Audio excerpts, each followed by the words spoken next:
kehadirannya rekan-rekan.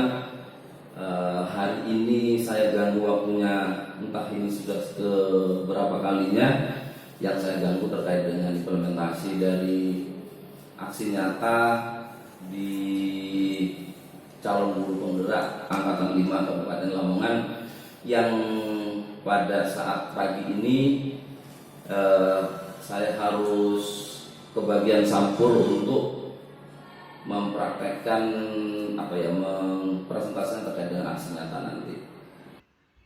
Yang kedua, salawat dan salam semoga tetap tercurahkan pada junjungan kita Nabi besar Muhammad SAW, karena atas berkat jasa beliaulah saya dan Bapak Ibu guru semuanya masih mampu memberikan waktu untuk memerdekakan anak didik kita di kelas. Selanjutnya untuk mempersingkat waktu karena nanti juga ada jam ngajar di kelas juga, sambutan dari kepala sekolah atau yang mewakili nanti terkait dengan materi yang akan kita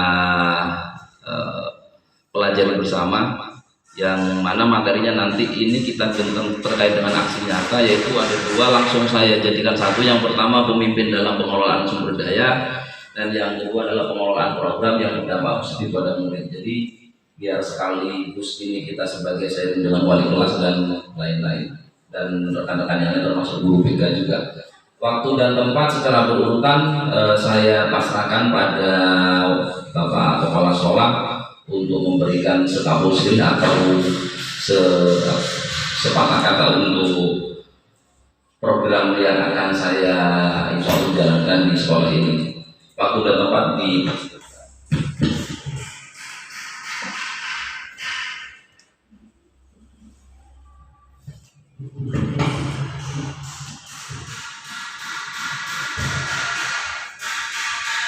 Assalamualaikum warahmatullahi wabarakatuh.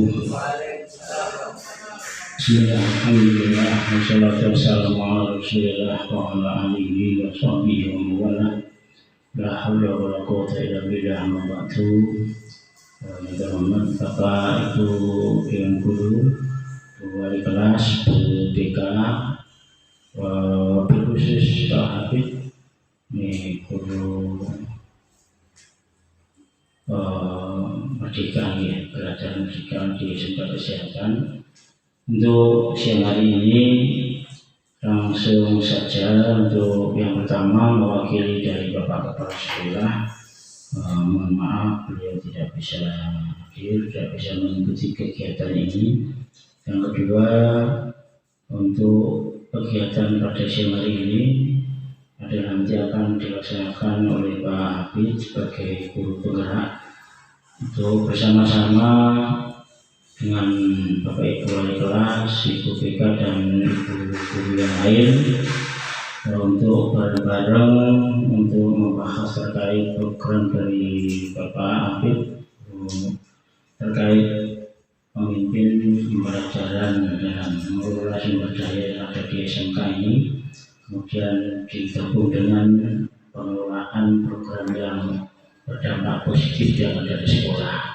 Saya sebagai wakil Bapak Kepala Sekolah cuma pesan bahwa monggo nanti dengan Bapak Ibu guru dirembuk, dimusyawarahkan yang baik program-program dari panjenengan untuk membawa SMK lebih baik ke depan, baik siswanya, gurunya, termasuk lembaganya, semuanya agar bisa maju lebih baik ke depan. Monggo nanti panjenengan bahas bersama bagaimana SMK kita lebih baik.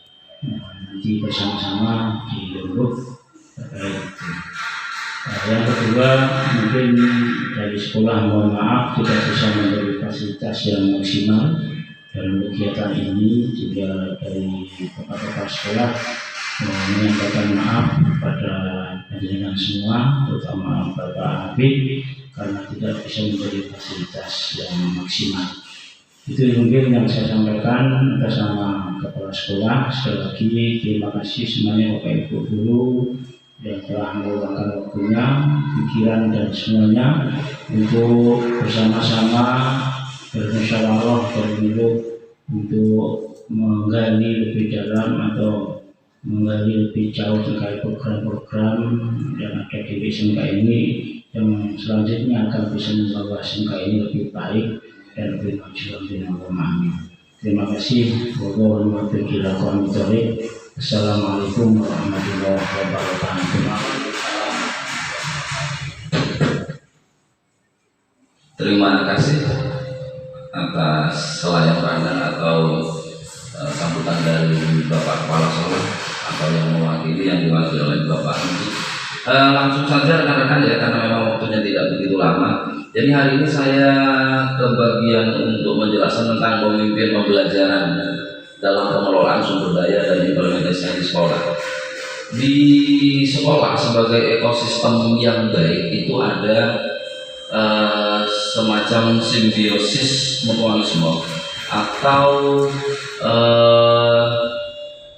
ada satu saling kaitan antara seluruh guru, kepala sekolah dan seluruh sivitas akademika yang ada di sekolah. Nah, karena sekolah itu berupa ekosistem, maka di sini ada dua unsur rekan-rekan semuanya, ada unsur biotik dan unsur abiotik kalau IPA ya. Jadi ada murid, kepala sekolah, guru, staf dan semuanya. Kemudian ada abiotik. Abiotiknya di sini sarana prasarana, lingkungan alam dan keuangan. Nah ini harus berjalan berbarengan. Kemudian dari ekosistem tersebut yang sudah berjalan di sekolah, maka kita kembali pada trisentra ini, trisentra pendidikannya. Ada ekosistem yang bisa dikelola, yang bisa dikatakan dikelola dengan benar jika ada sumber daya.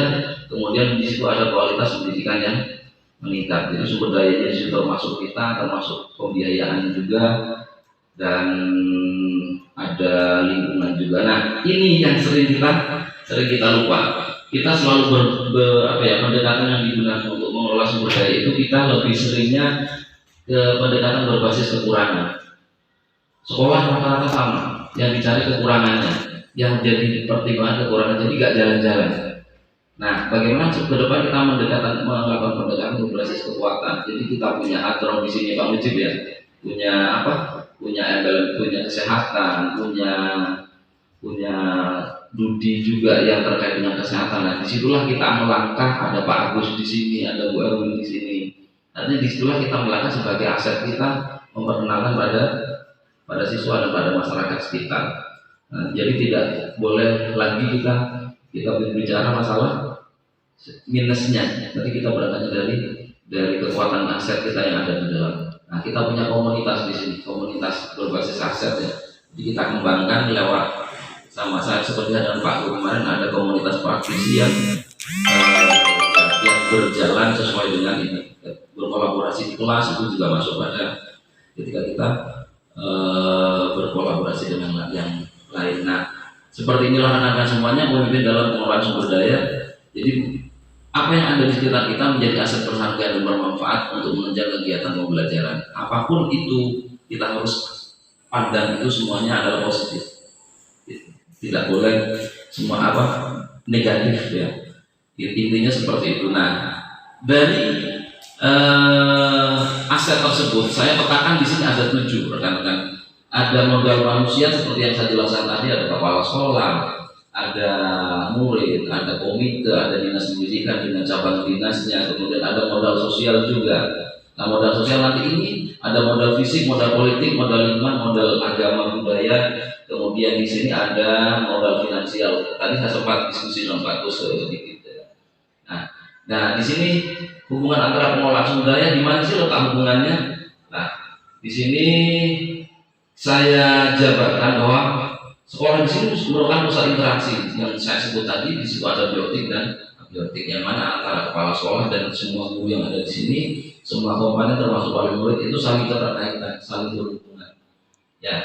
Jadi yang harus kita tekankan di sini adalah bahwasanya kita saling berhubungan dengan seluruh komponen untuk memajukan SMK kesehatan lewat program-program yang berpihak kepada anak. Jadi yang pertama, kita dari sumber daya yang ada di sosial, relasi dengan rumah sakit, puskesmas, polsek dan koramil. Kemarin saya lihat Pak Mujib juga ada inovasi terkait dengan PPDB dan pelatihan anak, itu sudah modal sosial ya, modal sosial kita. Kemudian ada modal fisik, sarana dan prasarana, kita gedung milik sendiri. memadai dan mendukung efektivitas pembelajaran publik. Kemudian modal politik, aktif, para guru sudah aktif di beberapa organisasi baik itu organisasi keagamaan atau organisasi profesi guru. Ya, yang nanti saya yakin itu berimbas pada murid. Minimal bercerita tentang organisasinya pada murid biar anak tertarik suatu saat akan berkecimpung di organisasi. Kemudian modal lingkungan, di sini asri, rindang, mewah ya, sampai sawah, gitu ya. Kemudian bisa diakses dengan kendaraan. Beda loh dengan sekolah lain. Di biarkan sini kan langsung bis turun di depan kita. Kemudian modal agama, modal budaya, ada muatan lokal bahasa Jawa, bahasa Arab, serta kebiasaan sholat yang memperkuat keimanan. Nah itu modal kita untuk membuat program-program pada anak, bagaimana anak nanti itu merdeka sesuai dengan kodratnya. Nah itu di materi pertama Bapak Ibu. Kemudian yang kedua, saya di sini sudah berdiskusi dengan anak-anak, sebagian anak. Ada program yang saya tawarkan ke anak, ternyata di anak itu realitas yang terjadi di anak, ya sungguh kaget. Saya kaget. Saya tanya sama anak-anak, apakah kamu terbiasa membaca? Ternyata jawaban anak-anak itu sungguh di luar dugaan saya. Suka membaca Pak, terus bacaannya apa? Di Wattpad apa dia gitu? Wattpad ya, Wattpad. Nah, ketika saya buka Wattpad, di situ ternyata ada unsur bacaan yang, mohon maaf, ada tanda kutip. Di situ ada unsur-unsur yang tidak boleh dibaca.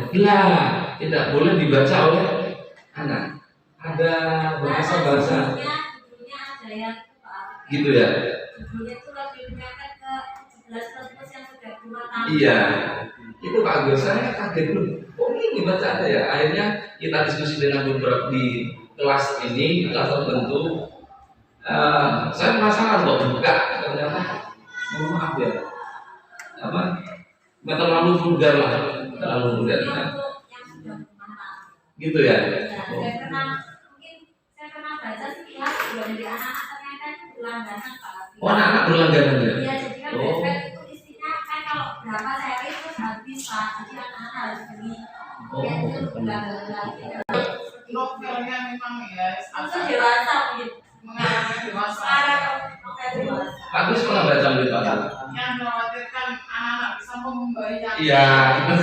Yang belum. Nah itu yang kita ngumpul bersama. Saya ada program kemarin diskusi dengan anak juga, dan insya Allah tidak memberatkan anak. Bagaimana literasinya anak jalan tapi positif, seperti itu. Jadi saya punya program kemarin itu sudah saya susun dengan anak, namanya Gelitar Sabuku. Bukan sabu Bapak Ibu ya. Gerakan literasi 1 bulan 1 buku. Jadi anak harus bawa buku ke sekolah, harus punya buku yang mereka sukai untuk mereka baca. Nah di sini saya akan membacakan atau menjelaskan tentang nanti komponen profil pelajar Pancasila yang akan kita capai bersama itu. Anak bisa berpendidikan global dari bacaan tersebut. Anak juga bisa mandiri, kemudian anak juga nanti bisa bernalar kritis juga terkait dengan bacaan-bacaan yang mereka baca dari buku-buku kesukaan mereka. Kemudian juga mereka akan timbul untuk kreativitas. Nah, jadi karakter lingkungan di sini kita sudah sangat mendukung sekali, karena di sini menjadikan kesempatan murid yang memiliki pola pikir positif dan terlibat aktif dalam belajar. Kemudian lingkungan yang melatih keterampilan murid yang dibutuhkan dalam proses mencapai tujuan akademik maupun non akademiknya. Jadi SMK itu sudah paket komplit, beda dengan TK, SD, SMP. Karena kita produknya sudah jalan. Nah seperti ini katakan. Rasa perubahan nanti menumbuhkan dan menguatkan pola pikir positif dan berperan aktif melalui program Gelitar Sabuku. Jadi gerakan literasi 1 bulan 1 buku, biar bacaan-bacaan yang bersifat yang konotasinya negatif itu tereliminasi pelan-pelan. Nah, saya juga butuh dukungan dari rekan-rekan dari Pak Guzali, dari koordinasi oleh wali kelas. Nah, seperti itu. Nah, jadi di sini ini saya gunakan kanvas baca untuk menganalisis atau meneliti itu atau menerapkan program ini. Nanti untuk di ending akhirnya terkait dengan Gelitar Sabuku itu Anak itu kita minta baca 15 menit pertama di hari di tiap harinya. Jadi guru pelajaran yang pertama itu memandu anak untuk membaca. Kemudian bagaimana Pak bacanya di mana? Anak sudah membawa buku dari rumah sesuai dengan apa yang mereka sukai. Jadi kita membebaskan atau memerdekakan anak terkait bahan bacaan, tapi kita juga harus paham judul bukunya apa.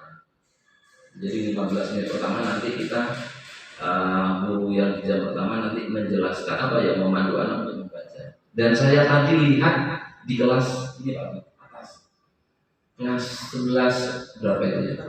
Farmasi. Di situ sudah ada pojok bacanya dan ada bukunya. Entah siapa wali kelas saya belum tahu.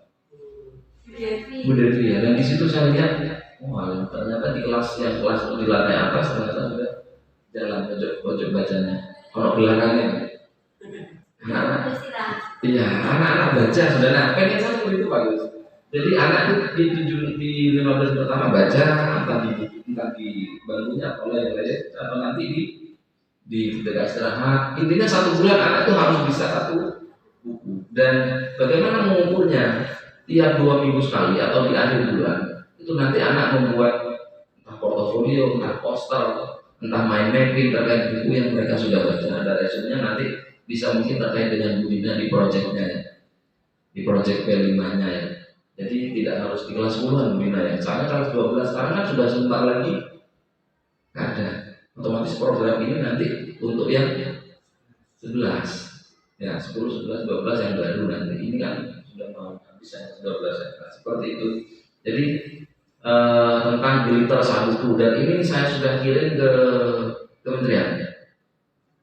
Ini sudah di ini Pak, sudah di kita diskusikan dan kita diskusikan dengan fasilitator. Kemudian di saat lokakarya juga biasanya sudah saya kemudian terkait dengan gerakan membaca ya.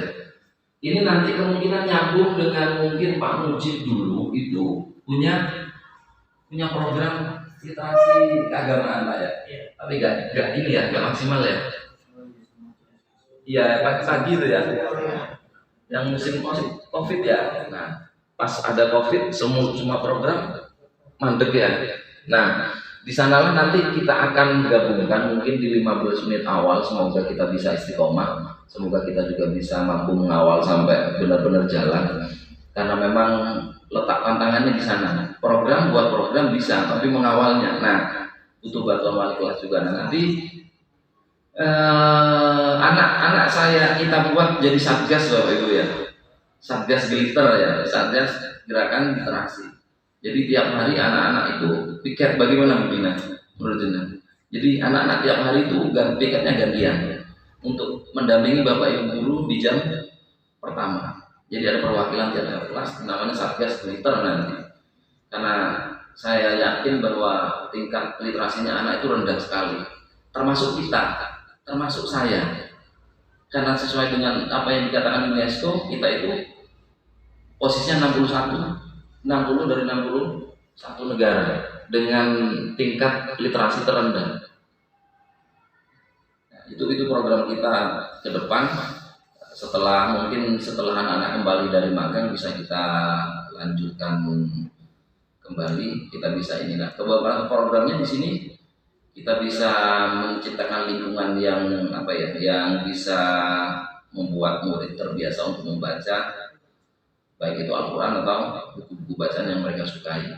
Kita merdekakan mereka lewat pemilihan buku sesuai dengan kesukaan mereka di program-program tersebut. Ya, maksud di buku-buku tersebut tidak boleh kita batasi, tapi kita harus paham. Dan setelah kita petakan aset yang di luar sekolah, siapa yang pernah mempraktekkan, ternyata SMP 1 Mantuk itu dan SMA Negeri 1 Mantuk membuat program seperti ini, tapi bekerjasama dengan perpustakaan. Ya, jadi perpustakaan daerah ya itu ya. Kemudian ada mobil itu Pak, mobil keliling itu ya. Ya, itu di situ. Nah, bagaimana dengan waktu nanti yang kita butuhkan? Di sini ada pembiasaan ya, sampai Sabtu, kemudian Jumat itu ada Jumat literasi seperti yang saya jelaskan tadi, 2 minggu sekali, dan dan bisa ditambah intensitasnya. Intinya satu anak jadi nanti bisa apa ya, bisa membuat produk atau apa ya, resume, portofolio atau mind mapping terkait dengan apa yang mereka baca. Intinya biar Wattpad yang negatif itu ini, terus terang saya juga berdebar lagi ketika baca itu.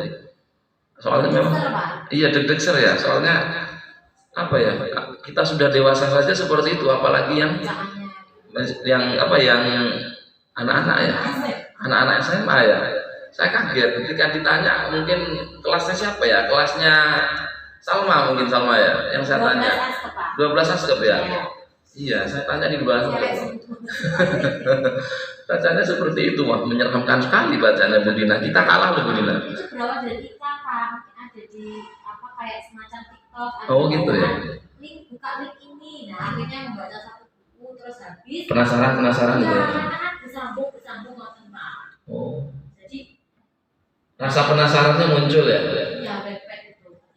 Wattpad ya. Saya akses kemarin Wattpad. Awalnya memang biasa. Gambarnya juga sedikit menggiur. Iya. Wah, kita harus melek literasi juga ya, kan sama anak-anak. Kita bacaannya anak-anak salah Pak. Iya. Pokoknya literasi gitu, jadi mereka mungkin kan literasi baca, jadi mungkin dekat gak apa mungkin gitu, hasilnya kan gak boleh Pak. Iya, nggak boleh. Bagus. Ada ide nih bagus. Buku-buku kesehatan. Aku baca ya, baca komik, Lanjut di Wattpad. Guru BK biasanya paham seluk-beluknya seperti itu. Nah, seperti itu rekan-rekan. Jadi programnya, kemudian aset-aset yang sudah kita miliki di sekolah, lagi-lagi kita harus memang bagaimana berangkat itu sesuai dari nilai-nilai positif yang ada di sekolah kita. Jangan berangkatnya kita dari hal-hal yang menjadi apa ya, menjadi kelemahan kita. Kita tidak akan bergerak ketika kita hanya fokus pada hal-hal yang negatif saja di sekolah ini ya, di program-program ini. Jadi kita manfaatkan komunitas-komunitas yang ada terkait dengan kita menjadi pemimpin pembelajaran dalam pengelolaan sumber daya dan implementasinya di SMK ini, nanti biar kedepannya sekolah ini lebih menghasilkan program-program yang bermutu atau menghasilkan produk-produk yang bisa dinikmati oleh banyak masyarakat. Dan saya yakin karena kita sudah menjadi pionir untuk SMK kesehatan yang bisa menghasilkan satu produk atau beberapa macam produk ya, sudah bisa kita pasarkan dan membantu UMKM di Kabupaten Lamongan khususnya. Terima kasih atas atensi rekan-rekan semuanya. Di sini program yang sudah saya jelaskan tadi, kita nanti kawal bersama terkait dengan ini, dan kita juga butuh murid juga dilibatkan secara penuh. Karena ini programnya murid ya, atau nanti di tengah jalan nanti ada program yang murid sukai. Kira-kira kalau murid yang suka di sini apa Pak? Bu Dina, kira-kira apa Bu Dina? Anak sini yang suka. Karena di program itu ada ekstrakurikuler, ada co-kurikuler, ada intrakurikuler. Kalau ekstranya di sini kan ada ini ya, pramuka, PML, kemudian tari. Itu kan sesuai pilihan anak ya. Sudah muncul. Bagus, mungkin ada co-kurikuler atau intrakurikuler ada di dalam pembelajaran.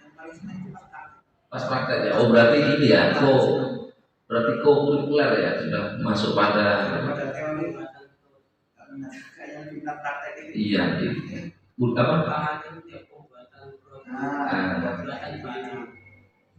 Berarti